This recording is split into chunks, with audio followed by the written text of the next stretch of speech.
तो फ्रेंड्स, स्वागत है आपका हमारे YouTube channel with IAS path में। आज हम टॉपिक लेकर आए हैं आपके सामने सर्कुलेटरी सिस्टम। तो सर्कुलेटरी सिस्टम के बारे में डिस्कस करेंगे। सर्कुलेटरी सिस्टम यानी कि ब्लड का सर्कुलेशन बॉडी के अंदर कैसे होता है, कैसे ब्लड एक जगह से दूसरी जगह पर जाता है और फिर वापस से वहीं पर आ जाता है जहां पर चला। आपको पता होगा बॉडी के अंदर जो है हमारा जो हार्ट होता है, हार्ट का काम होता है ब्लड को पंप करना, ब्लड को पंप करता है। तो ये मेन टॉपिक है आपका सर्कुलेटरी सिस्टम, इसको हम पढ़ेंगे। ठीक है, ये देखिएगा दिखाया भी गया है, हार्ट है और हार्ट से जो है ना ब्लड जा भी रहा है और ब्लड वापस से बॉडी में से वापस हार्ट में ही आ रहा है। ठीक है, इस पूरी प्रोसेस को देखते हैं हम। सबसे पहले सर्कुलेशन क्या होता है, तो सर्कुलेशन होता है pumping of blood through entire body by the heart, यानी कि हार्ट के द्वारा ब्लड को पूरी बॉडी में पंप करना, दैट इज कॉल्ड सर्कुलेशन। अब सर्कुलेशन में जो है एक होता है कॉर्नरी सर्कुलेशन, एक होता है पल्मोनरी सर्कुलेशन, एक होता है सिस्टमैटिक सर्कुलेशन। तीन तरह के सर्कुलेशन होते हैं। तो पहले वाला जो है कॉर्नरी सर्कुलेशन होता है the circulation of blood with in the heart, यानी कि वो सर्कुलेशन जो ब्लड को हार्ट से हार्ट में रखता है। जैसे कि हार्ट के चार चेंबर होते हैं, दो ऊपर के दो नीचे के। दो ऊपर के चेंबर होते हैं उन्हें ऑरिकल्स कहते हैं, नीचे के चेंबर को वेंट्रिकल्स कहते हैं। तो मान लो ब्लड ऐसे हार्ट हो गया, हार्ट के मान लो 4 चेंबर है, ऑरिकल्स ऊपर वाले, वेंट्रिकल नीचे वाले, तो ये चेंबर है। तो ब्लड का हार्ट से हार्ट में रहना, यानी कि ऑरिकल से वेंट्रिकल में जाना। ठीक है ना, तो ये वाला जो प्रोसेस है ये कॉर्नरी सर्कुलेशन है। पल्मोनरी सर्कुलेशन होता है the flow of blood between heart and lungs. Heart और लंग्स में जो ब्लड का सर्कुलेशन होता है, यानी कि ब्लड निकलकर हार्ट से जाता है लंग्स में और लंग्स से वापस ऑक्सीजन लेके वहां पे कार्बन डाइऑक्साइड छोड़ देता है लंग्स में, और वहां से ऑक्सीजन लेके वापस से हार्ट में आता है और हार्ट के थ्रू फिर बॉडी में जाता है। तो यानी कि लंग्स और हार्ट के बीच में जो ब्लड का सर्कुलेशन होता है, ट्रांसफर होता है ब्लड का, उसको बोलते हैं पल्मोनरी सर्कुलेशन। फिर एक होता है systematic circulation the flow of blood between heart and the cells of body. Body के सेल्स का मतलब है यानी कि वेन्स या आर्टरीज के थ्रू जो ब्लड बॉडी के अंदर जाता है, ठीक है ना, बॉडी के अंदर जाता है, उसको बोलते हैं सिस्टमैटिक सर्कुलेशन। एक्चुअल में आपने तो बस एक ही पढ़ा होगा, सिस्टमैटिक सर्कुलेशन ही पढ़ा होगा, लेकिन होते ही तीन तरह के हैं। उसके बाद में आते हैं what is the circulatory system, question mark. Circulatory system है क्या, ये आपको देखना है, सर्कुलेटरी सिस्टम क्या है। तो देखेंगे the circulatory system carries blood and dissolve substance to from different places in the body, यानी कि इसका मतलब होता है कि ब्लड को कैरी करता है कई सब्सटेंस के साथ में।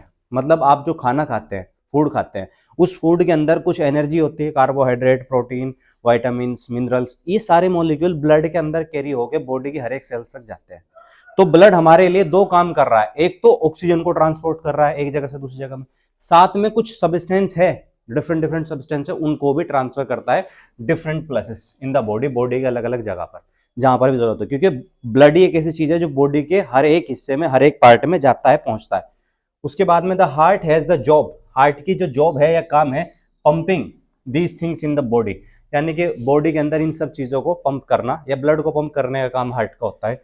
हार्ट क्या करता है, पंप करता है blood substance around the body tubes called blood vessels. ये कह रहा है हार्ट ये सब चीजों को ट्रांसपोर्ट कर पाता है, ब्लड को, इन सारे सब्सटेंस को, किसकी मदद से, ब्लड वेसल्स की मदद से, जिन्हें आप वेन्स बोलते हैं या आर्टरीज बोलते हैं या खाली वेसल्स बोल देते हैं। ठीक है ना। उसके बाद में आता है the heart and blood vessels together make circulatory system. जब हम हार्ट को और इन ब्लड वेसल को एक साथ जोड़ के देखें, कनेक्ट करके देखें, तो उस कनेक्शन को पूरे को बोल देंगे सर्कुलेटरी सिस्टम। बात समझ आई सर्कुलेटरी सिस्टम क्या है। तो हार्ट और पूरी की पूरी जो हमारी वेन्स है और पूरी पूरी जो हमारी आर्टरीज हैं, जब वो जुड़ जाती है, एक साथ आ जाती है, तो that is called circulatory system. उसको हम क्या बोल देंगे, सर्कुलेटरी सिस्टम बोल देंगे। आगे देखते हैं यहां पर how does this system work. तो ये सिस्टम काम कैसे करता है, ये सिस्टम काम कैसे करता है ये देखना है हमें। तो सबसे पहले देखिएगा यहाँ पर ये हार्ट हो गया आपका, ये राइट साइड का हिस्सा हो गया, ये लेफ्ट साइड का हिस्सा हो गया। तो अब देखो यहाँ पर लेफ्ट साइड वाले, राइट साइड वाले हिस्से से मेन ये देखिएगा यहाँ से ये ब्लड जा रहा है, किसके अंदर जा रहा है, देखो यहाँ पे, सॉरी आ रहा है, ये देखिए यहाँ से लीवर, डाइजेस्टिव सिस्टम, किडनी।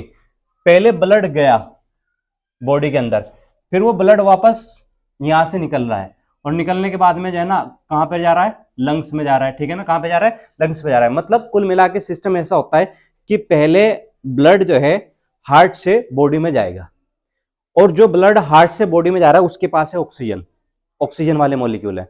अब हमारी सेल्स को जिंदा रहने के लिए ऑक्सीजन की जरूरत है बहुत ज्यादा मात्रा में। अब वे ऑक्सीजन को लेने के बाद में हमारी सेल्स जो है ऑक्सीजन को चेंज कर देती है कार्बन डाइऑक्साइड में। किस में चेंज कर देती है, कार्बन डाइऑक्साइड में, CO2 में। अब CO2 को वो वापस से दे देगी ब्लड को। ब्लड के अंदर भी एक स्पेशल कंपोनेंट होता है जिसको बोलते हैं हीमोग्लोबिन, उसको पकड़ा देगी कि इसे वापस लेके जाओ CO2 को। CO2 जब आएगा, अब CO2 हार्ट में तो उसका कोई काम नहीं है, तो CO2 वाला ब्लड सीधा हार्ट में, और हार्ट से सीधा कहां चला जाएगा, लंग्स में।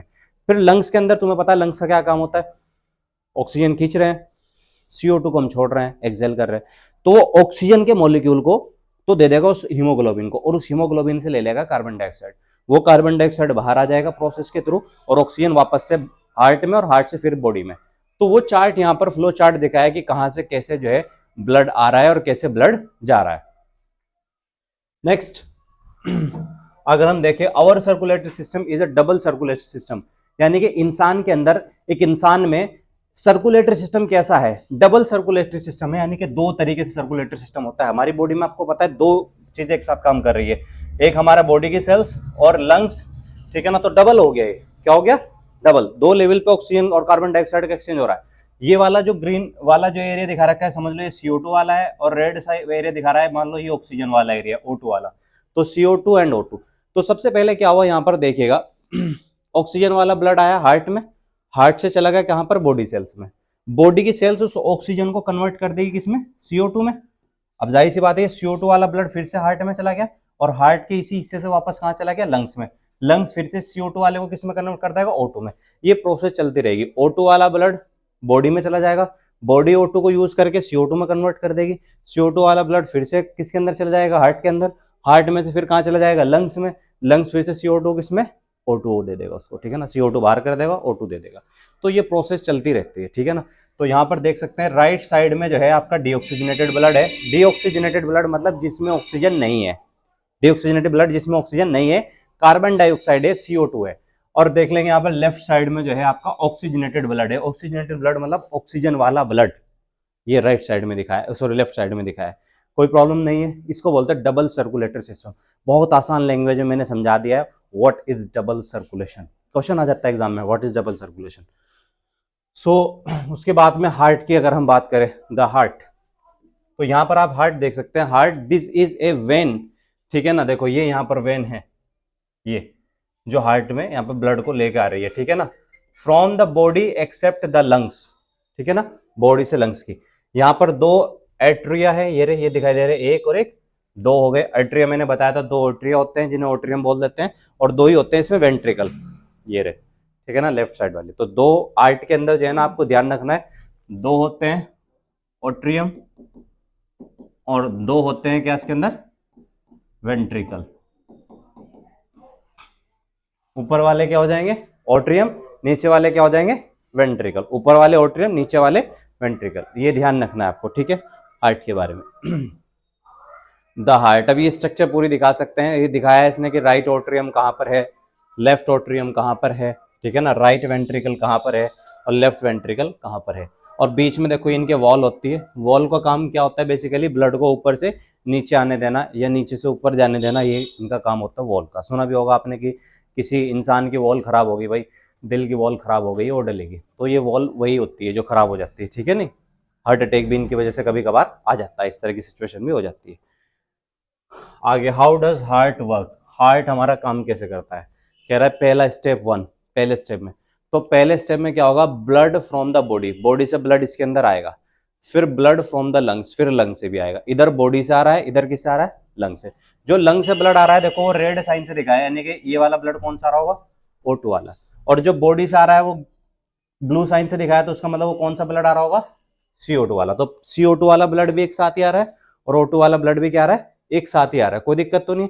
The heart beat begins when the heart muscles relax and blood flow into the atria. तो सबसे पहले क्या होगा, ये रिलैक्स करेगा, ऐसे जैसे आप रिलैक्स करते हैं ना, ऐसे ढीला छोड़ देते हैं अपने आप को, शरीर को, ऐसे ही हार्ट भी हमारा रिलैक्स करता है। तो जब ये रिलैक्स करेगा ना, ऐसे रिलैक्स करेगा तो रिलैक्स करने पे इसमें ऑक्सीजन वाला ब्लड भी आएगा इधर से और कार्बन डाइऑक्साइड वाला ब्लड भी आएगा, यानी कि दोनों ब्लड इसमें एंटर करेंगे। स्टेप नंबर क्या हो गया आपका 1। अब स्टेप नंबर क्या देखेंगे 2। स्टेप नंबर 2 में जो है ये कॉन्ट्रैक्ट करेगा, क्या करेगा, कॉन्ट्रैक्ट, यानी कि जैसे रिलैक्स करा था फिर ऐसे कॉन्ट्रैक्ट करेगा। पहले रिलैक्स करा था उसने, फिर कॉन्ट्रैक्ट। जब रिलैक्स करा था तो ब्लड आया था उसमें, अब जब कॉन्ट्रैक्ट करेगा तो ब्लड उसमें से क्या होगा, बाहर निकलेगा, जाहिर सी बात है। तो जब ये बाहर निकलेगा, यहाँ पर ध्यान से देखेंगे, the alter contact the walls open, इसकी जो वॉल होगी ना ये खुल जाएगी, यहाँ पर जो वॉल होगी इधर की भी इधर की, open and allow blood into the ventricle, और फिर ब्लड जो है कहाँ पहुंच जाएगा, वेंट्रिकल। जब वेंट्रिकल में आ जाएगा फिर वेंट्रिकल से कहाँ पहुंच जाएगा, बॉडी में। ठीक है, स्टेप नंबर 3 में बॉडी में पहुंचेगा। देखो ये दिखा रखा है ना, यहाँ से बॉडी में पहले वॉल खुली, पहले ओरिकल्स में ब्लड आया, ओरिकल से फिर वेंट्रिकल में आ गया स्टेप 2 में, अब वेंट्रिकल से कहाँ जाएगा, बॉडी में जाएगा। कहाँ जाएगा, the wall close to step, देखो यहाँ पर क्लोज हो जाएगी, स्टॉप ब्लड फ्लोइंग बैकवर्ड्स, तो ये ताकि जो ब्लड है वापस वहीं ना चला जाए जहां से आया, तो वॉल तो हो जाएगी बंद। उसके बाद में वेंट्रिकल कॉन्ट्रैक्ट्स फोर्सिंग, यानी कि यहाँ पे फोर्स लगेगा, एक कॉन्ट्रैक्ट करेंगे यूं। जब किसी चीज को भिंचोगे, मान लो कपड़ा है पानी का, अगर तुम उसे भिंचो तो उसमें से क्या निकल जाएगा, पानी निकलेगा, नहीं निकलेगा, निचोड़ के, वही वाला। तो ये हार्ट निचोड़ेगा ऐसे करके, जब निचोड़ेगा तो उसमें से ब्लड निकलना शुरू कर देगा, ब्लड हार्ट को छोड़ देगा, और हार्ट को छोड़ देगा तो कहाँ पहुंच जाएगा, बॉडी में। कहाँ पहुंचेगा, बॉडी में, बॉडी की हर एक जगह पहुंचेगा। तो blood from the heart gets around the body through blood vessels, तो ब्लड जो हार्ट से पहुंचता है ब्लड वेसल्स में, वो 3 स्टेप के जरिए से पहुंचता है। 3 तरह की ब्लड वेसल्स होती है, एक आर्टरी, एक वेन, और एक क्या होती है सबसे छोटे लेवल पे, कैपिलरी। ठीक है, आर्टरीज, वेन और कैपिलरीज। ठीक है, अब यहां पर देखते हैं द आर्टरी। सबसे पहले जो आर्टरी होती है इसके बारे में समझना, आर्टरीज क्या होती है। Arteries carry blood away from the heart, यानी कि उस ब्लड को कैरी करती है जो हार्ट से दूर जा रहा होता है, हार्ट से जाने वाला ब्लड कहाँ जा रहा होगा, बॉडी में। तो इसके बारे में इसकी देख लेंगे। इसमें थिक मसल्स होती है, इलास्टिक फाइबर का बना होता है। इलास्टिक फाइबर समझ गए, खींचने वाले फाइबर हैं, तो इसमें खींचने वाले फाइबर हैं। ठीक है ना, ये ध्यान रखना है। उसके बाद में दूसरी है द वेन। वेन क्या करते हैं, कैरी करते हैं blood towards from the heart, यानी कि जो हार्ट की ओर ब्लड जा रहा होगा ना, यानी कि बॉडी से हार्ट की ओर, ये नसें जो इन्हें हम कहते हैं अपनी, जो हमारी नसें होती है वो वेन है। तो ये ब्लड को हार्ट तक लेके जा रही है, ब्लड को कहां तक लेके जा रही है, हार्ट तक लेके जा रही है। और ये थिन मसल्स की होगी, इलास्टिक फाइबर है, इसमें भी खींचने वाला फाइबर है, इलास्टिक फाइबर। ठीक है, उसके बाद में जो है आपकी कैपिलरीज लास्ट बचता है। तो कैपिलरीज जो होती है बेसिकली ये बहुत ही बारीक होती है। आपने देखा होगा अगर बॉडी के किसी भी हिस्से में कहीं पर भी छोटी सी खरोच भी लग जाए, कट भी लग जाए, तो वहां से हल्का सा ब्लड निकल आता है। आप सोचोगे नस नहीं कटी, नस तो थोड़ी नीचे है, ठीक है ना, क्योंकि स्किन हमारी जो है एपिडर्मिस, मायोडर्मिस, एंडोडर्मिस, अगर एपिडर्मिस भी कटी है, छिली हल्की सी भी, कुछ भी खरोच आ गई उसमें, वहां से भी खून निकलेगा। जबकि खून तो किसमें बह रहा है तुम्हारे हिसाब से, नसों में, और जो आर्टरीज होती है वो तो और गहराई में होती है, बिल्कुल नीचे होती है, वो तो दिखाई भी नहीं देती, रेड कलर की होती है। तो आप ये सोचो कि हर जगह जहां पर जो है वेन्स और आर्टरीज भी नहीं होती है ना, वहां पर कैपिलरी होती है, ये बहुत ही बारीक होती है, बहुत ही बारीक। तो ये कैपिलरीज जो होती है बेसिकली हर सेल तक के ब्लड पहुंचाने का काम इनका है, सेल्स तक ब्लड ये पहुंचाती है कैपिलरीज। तो कैपिलरीज का काम होता है सेल्स तक ब्लड को ट्रांसफर करना, किस तक, सेल्स तक।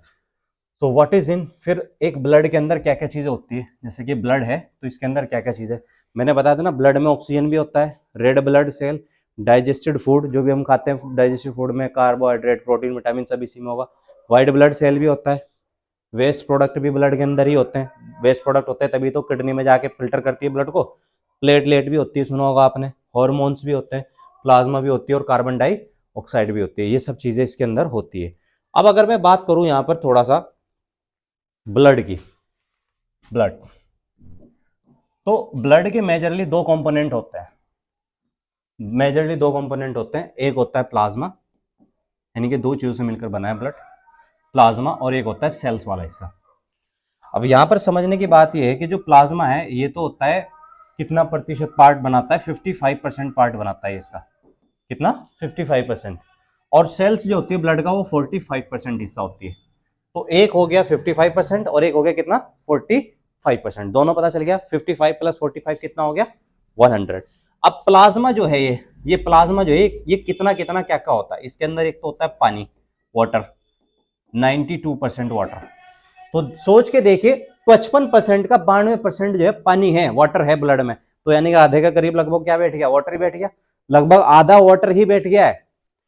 और वाटर के अलावा जो है प्रोटीन भी होता है, बताया था मैंने भाई, हम खाना खाते हो तो उससे हमें प्रोटीन मिलता है ना, तो लगभग 7% क्या होता है इसमें, प्रोटीन।